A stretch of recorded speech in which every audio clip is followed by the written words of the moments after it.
श्री कृष्ण गोविंद हरे मुरारे, हे नाथ नारायण वासुदेव। श्री कृष्ण गोविंद हरे मुरारे, हे नाथ नारायण वासुदेव।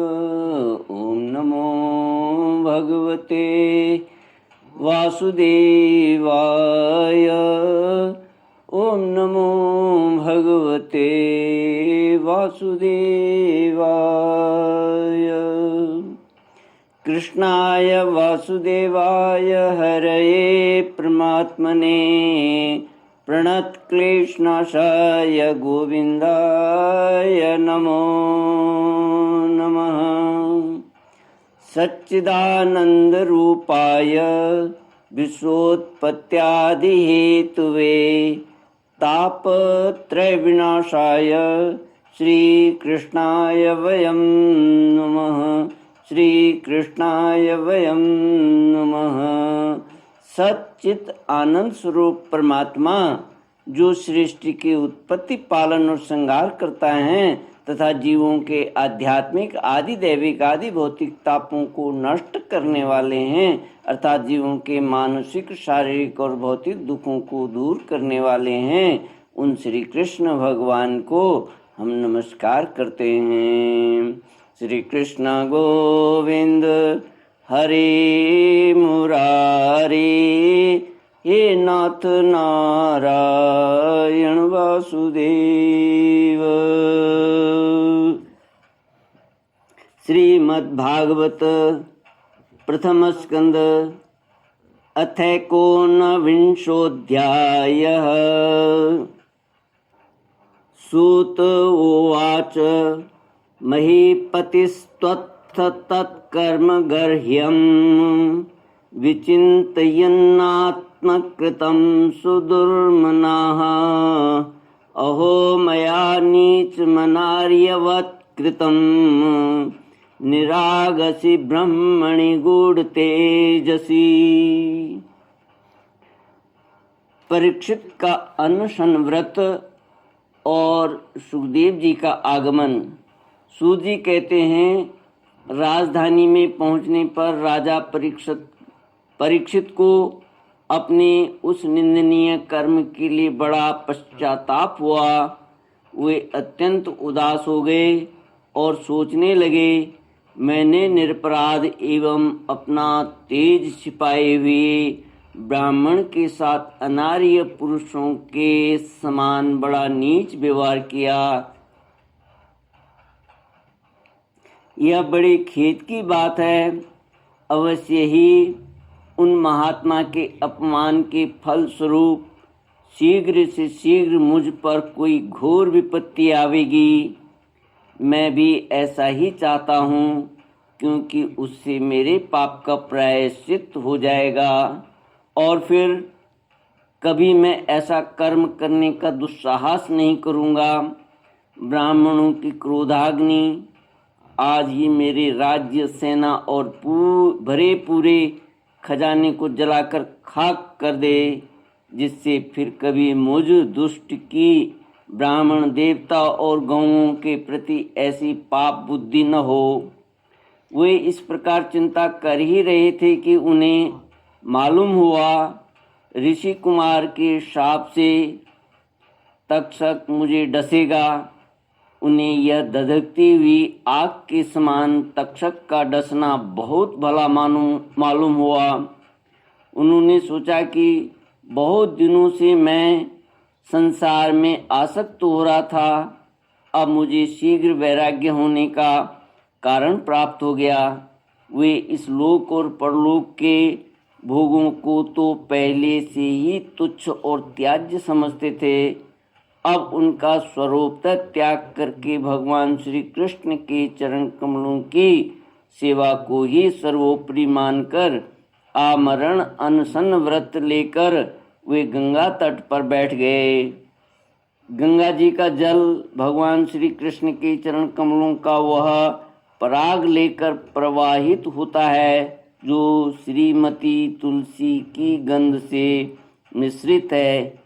यही कारण है कि वे लोकपालों के सहित ऊपर नीचे के समस्त लोगों को पवित्र करती हैं।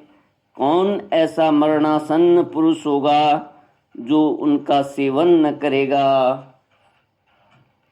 इस प्रकार गंगा जी के तट पर आमरण अनशन का निश्चय करके उन्होंने समस्त आसक्तियों का परित्याग कर दिया और वे मुनियों का व्रत स्वीकार करके अनन्य भाव से श्री कृष्ण के चरण कमलों का ध्यान करने लगे। उस समय त्रिलोकी को पवित्र करने वाले बड़े बड़े महानुभाव ऋषि मुनि अपने शिष्यों के साथ वहाँ पधारे। संत जन प्राय तीर्थ यात्रा के बहाने स्वयं उन तीर्थ स्थानों को ही पवित्र करते हैं। उस समय वहाँ पर अत्रि, वशिष्ठ, च्यवन, शरद्वान, अरिष्टनेमि, भृगु, अंगिरा, पराशर, विश्वामित्र, परशुराम, उतथ्य, इंद्र, प्रमद, इद्मवाह, मेघातिथि, देवल, आर्ष्टिशेण, भारद्वाज, गौतम, पिप्लाद, मैत्रेय, औरव, कवश, अगस्त्य, भगवान व्यास, नारद तथा इनके अतिरिक्त और भी कई श्रेष्ठ देव ऋषि, महिर, ब्रह्म ऋषि तथा अरुणादि राज ऋषि वरियों का शुभागमन हुआ।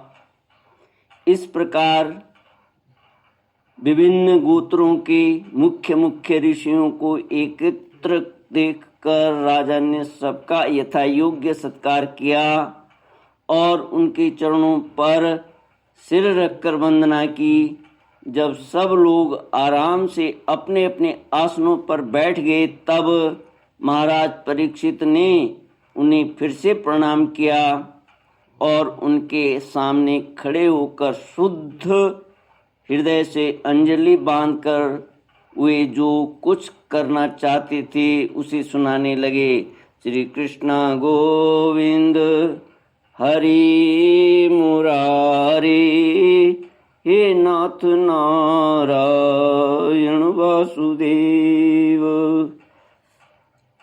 राजा परीक्षित ने कहा, अहो समस्त राजाओं में हम धन्य हैं, धन्यतम हैं, क्योंकि अपने शील स्वभाव के कारण हम आप महापुरुषों की कृपा पात्र बन गए हैं। राजवंश के लोग प्रायः निंदित कर्म करने के कारण ब्राह्मणों के चरण धोवन से दूर पड़ जाते हैं। यह कितने खेद की बात है। मैं भी राजा ही हूँ। निरंतर देह गेह में आसक्त रहने के कारण मैं भी पाप रूप ही हो गया हूँ। इसी से स्वयं भगवान ही ब्राह्मण के शाप के रूप में मुझ पर कृपा करने के लिए पधारे हैं। यह शाप वैराग्य उत्पन्न करने वाला है, क्योंकि इस प्रकार के शाप से संसारासक्त पुरुष भयभीत होकर विरक्त हो जाया करते हैं। ब्राह्मणों, अब मैं अपने चित्त को भगवान के चरणों में समर्पित अब मैंने अपने चित्त को भगवान के चरणों में समर्पित कर दिया है। आप लोग और माँ गंगा जी शरणागत जानकर मुझ पर अनुग्रह करें। ब्राह्मण कुमार के शाप से प्रेरित कोई दूसरा कपट से तक्षक का रूप धरकर मुझे डस ले अथवा स्वयं तक्षक आकर डस ले, इसकी मुझे तनिक भी परवाह नहीं है। आप लोग कृपा करके भगवान की रसमयी लीलाओं का गायन करें। मैं आप ब्राह्मणों के चरणों में प्रणाम करके पुनः यही प्रार्थना करता हूँ कि मुझे कर्मवश चाहे जिस योनि में जन्म लेना पड़े, भगवान श्री कृष्ण के चरणों में मेरा अनुराग हो। उनके चरणाश्रित महात्माओं से विशेष प्रीति हो और जगत के समस्त प्राणियों के प्रति मेरी एक सी मैत्री रहे, ऐसा आप आशीर्वाद दीजिए। महाराज परीक्षित परम धीर थे। वे ऐसा दृढ़ निश्चय करके गंगा जी के दक्षिण तट पर पूर्वाग्र कुशों के आसन पर उत्तर मुख होकर बैठ गए। राजकाज का भार तो उन्होंने पहले ही अपने पुत्र जन्मेजय को सौंप दिया था। पृथ्वी के एक छत्र सम्राट परीक्षित जब इस प्रकार आमरण अन्वेषण का निश्चय करके बैठ गए, तब आकाश में स्थित देवता लोग बड़े आनंद से उनकी प्रशंसा करते हुए वहाँ पृथ्वी पर पुष्पों की वर्षा करने लगे तथा उनके नगाड़े बार बार बजने लगे। सभी उपस्थित महर्षियों ने परीक्षित के निश्चय की प्रशंसा की और साधु साधु कहकर उनका अनुमोदन किया। ऋषि लोग तो स्वभाव से ही लोगों पर अनुग्रह की वर्षा करते रहते हैं। यही नहीं, उनकी सारी शक्ति लोक पर कृपा करने के लिए ही होती है। उन लोगों ने भगवान श्री कृष्ण के गुणों से प्रभावित परीक्षित के प्रति उनके अनुरूप वचन कहे। राजऋषि शिरोमणे, भगवान श्री कृष्ण के सेवक और अनुयायी आप पांडुवंशियों के लिए यह कोई आश्चर्य की बात नहीं है, क्योंकि आप लोगों ने भगवान की सन्निधि प्राप्त करने की आकांक्षा से उस राज सिंहासन का एक क्षण में ही परित्याग कर दिया, जिसकी सेवा बड़े बड़े राजा अपने मुकुटों से करते हैं।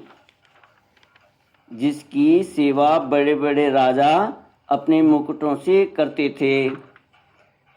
हम सब तब तक यहीं रहेंगे जब तक ये भगवान के परम भक्त परीक्षित अपने नश्वर शरीर को छोड़कर माया दोष एवं शोक से रहित भगवत धाम में नहीं चले जाते। श्री कृष्ण गोविंद हरि मुरारे, हे नाथ नारायण वासुदेव। ओम पूर्णमिदं पूर्णात् पूर्णमुदच्यते पूर्णस्य पूर्णमादाय पूर्णमेवावशिष्यते।